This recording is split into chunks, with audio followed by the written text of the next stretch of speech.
This is The Signal, your daily intelligence briefing for June 14th, 2026. Today's edition: the off switch has an owner. This week, Washington proved that frontier capability is revocable, but, as we'll see, only the closed kind.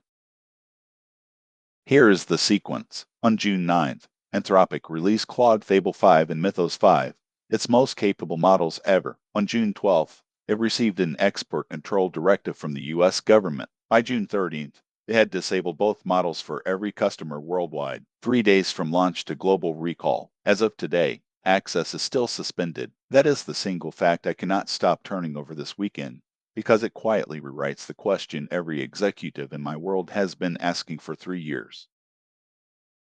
The government's stated reason is national security. It came to believe a method existed to jailbreak Fable 5, and acted after another company claimed it could jailbreak Mythos. The directive bars any foreign national from access, so the only way to comply was to pull the models for everyone. Anthropic disputes that a narrow, contested jailbreak justifies recalling a model deployed to hundreds of millions of people. The merits are contested, but the mechanism is not. For the most capable closed models, capability is now something a state can revoke.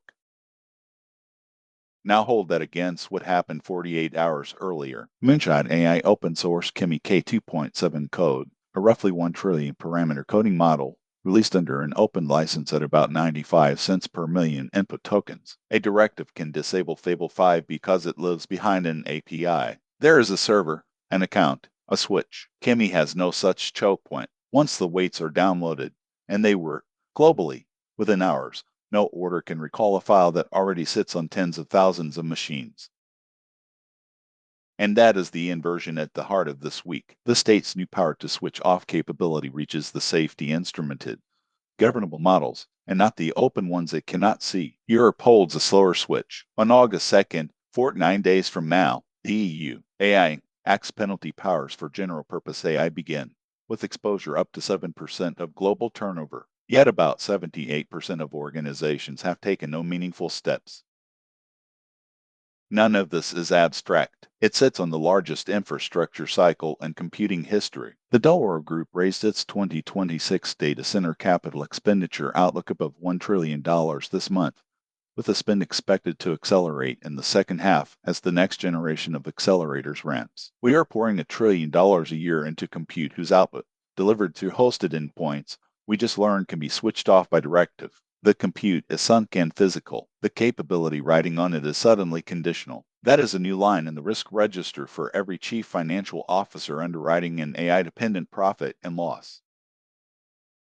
For builders, the practitioner story moves to San Francisco on Monday. The Databricks Data and AI Summit runs June 15th through 18th, with more than 30,000 attendees. Watch late days, the open table format and catalog question, and whether the agents on stage actually ship governed. Whether your capability rides on a closed API and open checkpoint, or your own lakehouse is now a resilience decision.